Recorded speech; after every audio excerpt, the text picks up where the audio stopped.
5 minutes pour comprendre le coronavirus et répondre à toutes vos questions. Je suis en duplex avec le professeur Gilbert Deray. Gilbert Deray, une première question. Aujourd'hui, beaucoup de livraisons à domicile. Quand je reçois une livraison, quelles précautions, mais quelles précautions aussi pour les livreurs? Oui, bonjour. Alors, c'est une question tout à fait intéressante. Évidemment, le livreur, lui, va avoir plein de gens dans la journée, donc il va être en contact. Donc, ce que vous allez éviter, c'est plusieurs choses. Premièrement, de vous approcher de lui.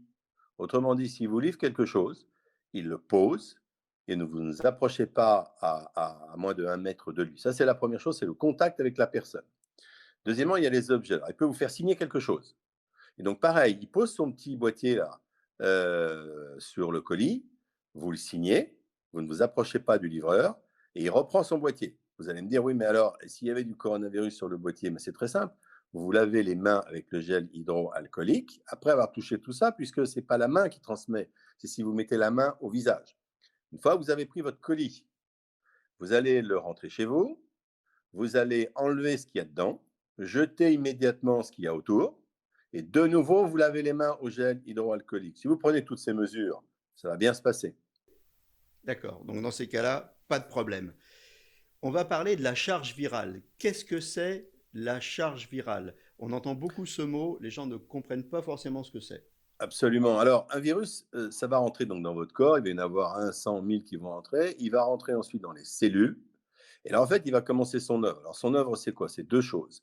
Il va faire fabriquer par la cellule, il va se multiplier dans la cellule. Et la cellule va l'aider à se multiplier. Donc, quand vous avez 10 qui rentrent dans la cellule, au bout d'un certain temps, c'est 1000 qu'il va y avoir, ou 10 000, ou 100 000.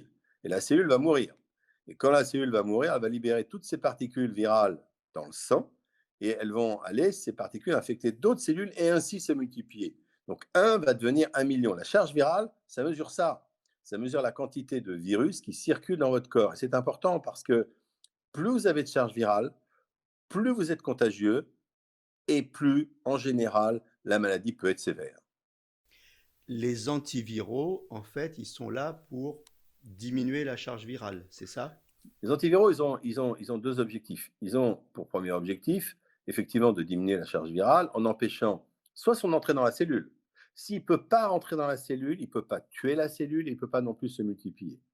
Soit quand il est dans la cellule, en le détruisant. Donc effectivement, les antiviraux ont pour objectif de diminuer cette charge virale, c'est un index. Mais attention, quand on mesure l'efficacité d'un antiviral, finalement, c'est pas que sur la charge virale qu'il faut le mesurer, hein, c'est sur la conséquence clinique. Si je diminue la charge virale mais que j'ai la même mortalité, c'est pas très utile. En général, c'est lié, mais quand on va évaluer nos antiviraux, on va évaluer la charge virale et les effets sur les complications et sur la mortalité.